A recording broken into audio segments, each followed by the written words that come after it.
Assalamualaikum warahmatullahi wabarakatuh. Apa khabar semua? Mudah-mudahan Allah Subhanahu Wa Taala merahmati kita semua. Baik, video aku kali ini aku nak bagi komen sikitlah mengenai video Dr. Mazhar dan Mufti Perlis berkenaan tentang sifat 20. Dalam video tu dia seolah-olah tak puas hati dengan sifat 20 ni. Tak puas hati dengan sistem pembelajaran sifat 20.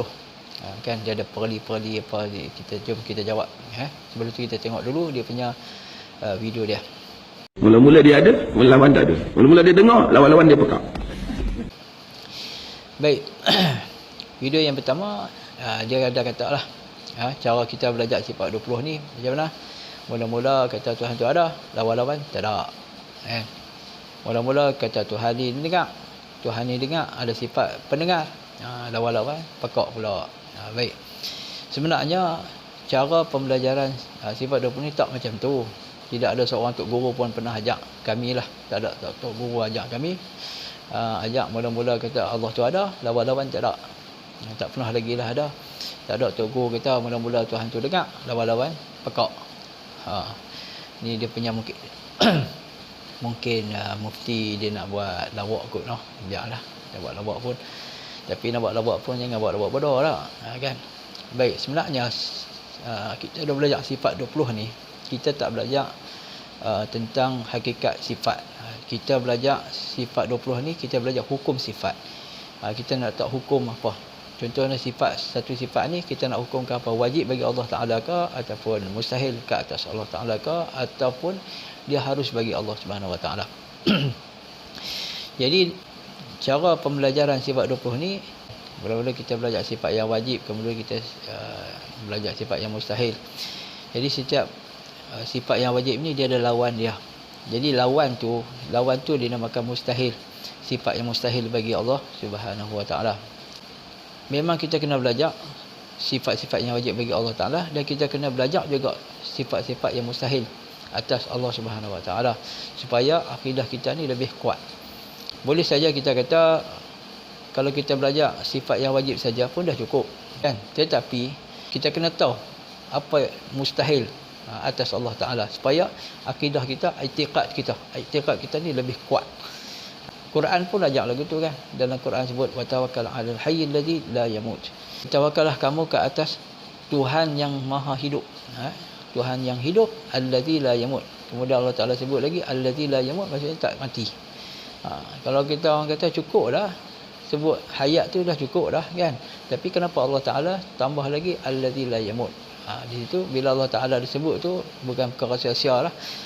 Bermakna di situ bukan kita hanya tahu Allah Ta'ala tu hidup, bahkan kita kena tahu juga bahawa Allah Ta'ala ni tak mati.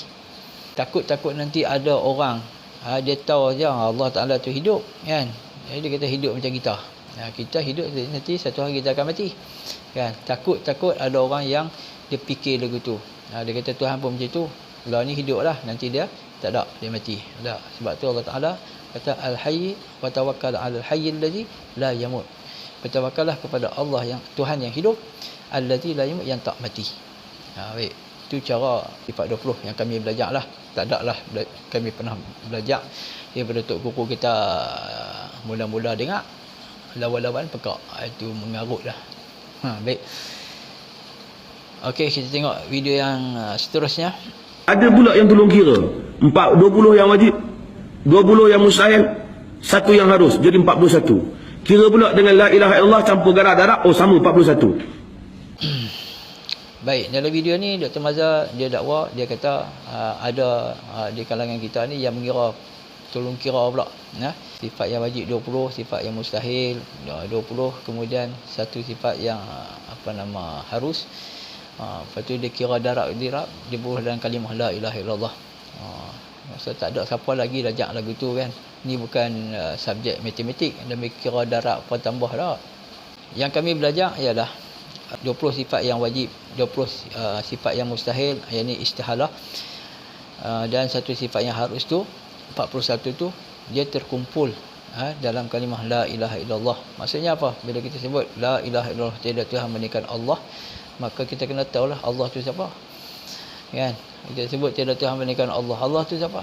Jadi kita nak kenal Allah ni, makrifah, nak kenal Tuhan Allah Taala ni dengan sifat-sifat dia lah. Ini sifat 20 kita belajar ni, kita nak kenal Allah Taala.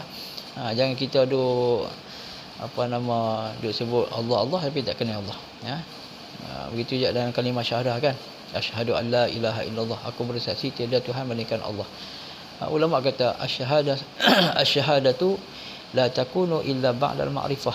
Ni syahadah ni, penyaksian atau memberi saksi ni tidak berlaku melainkan selepas makrifah, selepas kenal. Kan? Jadi kita nak kenal Allah Taala ni dengan sifat-sifat dia, kita tak nampak Allah Taala. Kan? Di dunia ni kita tak boleh lihat Allah Taala. Jadi kita nak kenal dia dengan sifat-sifat dia lah. Macam dalam malam yang gelap kan, kita pegang sesuatu, kemudian kita bubuh, tak nampak pun tu benda apa, kita tak tahu. Kemudian kita buka lidah, tiba-tiba rasa manis. Maka kita dapat tahu bahawa itu adalah gula. Walaupun gula tu kita tak nampak, tapi kita kenal sifat dia tu, maka kita kata itu adalah gula. Bila kita tak kenal Allah Taala, kita tak nampak Allah Taala. Jadi nak kenal Allah Taala ni macam mana? Dengan sifat-sifat dia. Sebab tu kita belajar sifat 20 ni untuk mengenal Allah Subhanahu wa Taala. Baik. Seterusnya video. Saya nak teliti sifat ni pasal ada yang lama, alhamdulillah tuan-tuan, pendekatan saya tengok kuliah-kuliah di Kuala Lumpur, di apa sekarang ni orang dah tak bahas banyak lah. Semua tauhid rububiyah, uluhiyah, asma' dan sifat. Saya sebut hal ni kerana ada segelintir manusia di Malaysia ni yang cuba menentang pembahasan sifat tauhid rububiyah, uluhiyah, asma' dan sifat, dan mereka minta supaya kembali kepada 20. Kerana mereka rasa itulah menyebabkan agama itu menjadi begitu eksklusif milik mereka. Apabila orang ramai tak boleh faham, mereka je faham, maka ranggilah mereka. Dia suka bahaskan agama dengan cara you orang semua tak boleh faham. Yang faham saya saja. Saya ulama. Awak biasa. Awak dengar saja. Agama dikongsi semua. Agama bukan milik lebay dan ustaz. Agama milik semua orang untuk faham. Tak ada Islam ni macam tarekat yang diajar, Nabi ajar setengah-setengah manusia je, setengah manusia lain tak ajar. Islam mesti dia faham. Falsafah Greek tak boleh faham. Baik, dia kata sifat 20 ni sifat yang kata cara pembelajaran tu menyusahkan orang. Kan? Dia tu dakwaan dia lah. Dia kata buat apa nama belajar sifat 20 ni susah, menyusahkan. Seolah-olah ulama pak lebay ni dia menginklusifkan. Kan? Menginklusifkan agama ni untuk diri, bukan untuk orang lain. Ajak benda yang mana orang tak boleh faham. Baik, dalam masalah ni setiap bidang ilmu dia ada yang basic, ada yang susah lah. Macam contohnya ilmu fiqh. Dalam fiqh ni orang awam ni yang wajib belajar dia apa? Perkara-perkara yang boleh mengesahkan ibadah tu ya. Dia nak semayang, dia kena tahu perkara apa yang yang boleh mengesahkan dia sembahyang. Kan? Dia kena tahu contohnya syarat sah dia, wajib, rukun dia dan sebagainya kan, dan benda-benda yang membatalkan sembahyang. Takat tu ya dia kena belajar. Kan?